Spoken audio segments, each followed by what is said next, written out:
Hi, my name is Stephanie Carpenter, and first of all, I'm having a couple technical difficulties. My screen is really dark. I can't really see myself. I'm not sure why I have all the lights on.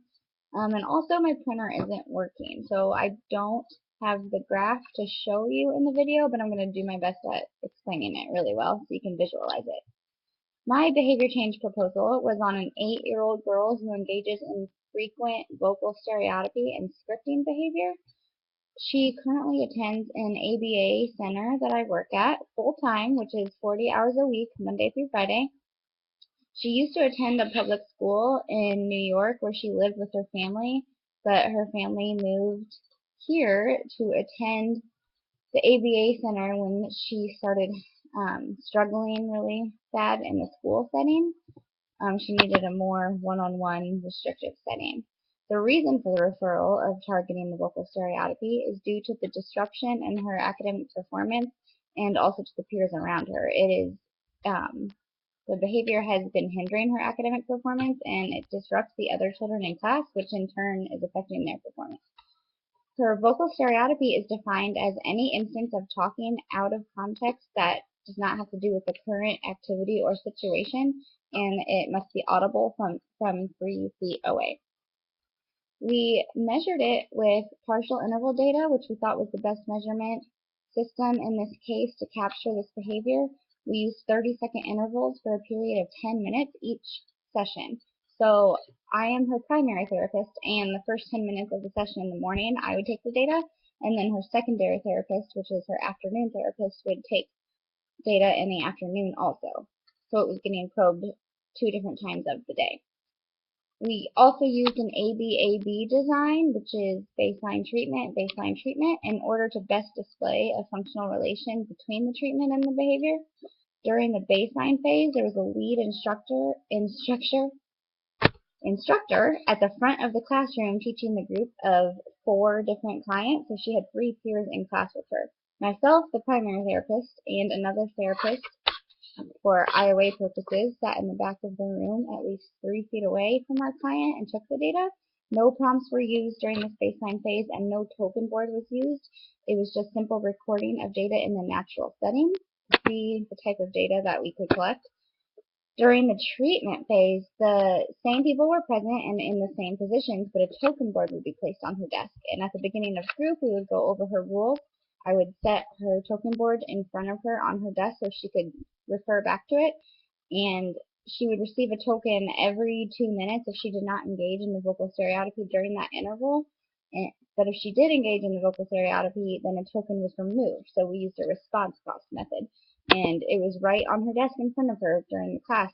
So when we removed the token or gave her a token, she would immediately see it and change her behavior. There were no verbal prompts needed. She knew exactly what was going on when the token was removed or given to her.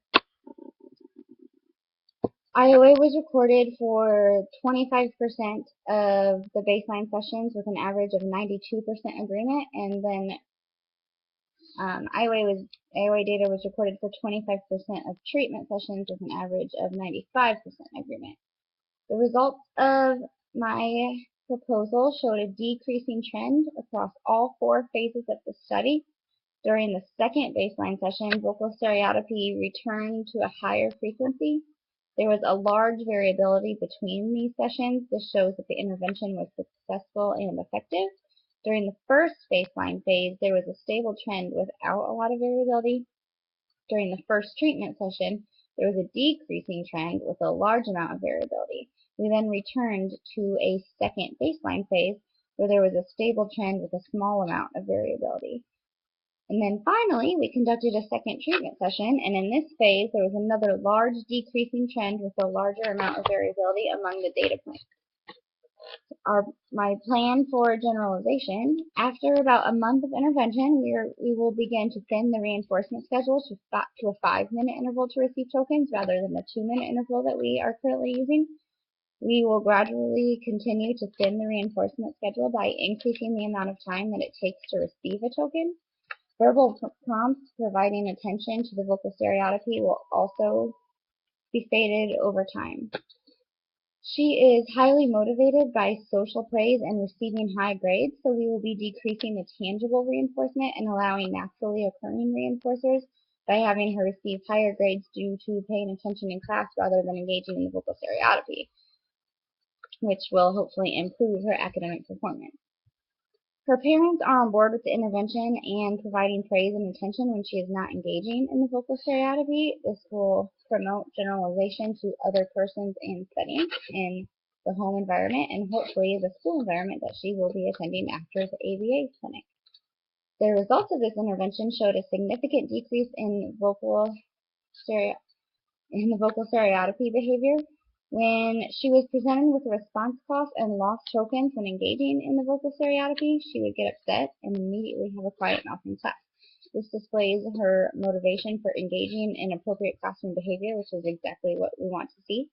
The results of this study support previous studies that display the efficacy of token economies and response costs with vocal stereotypy behavior.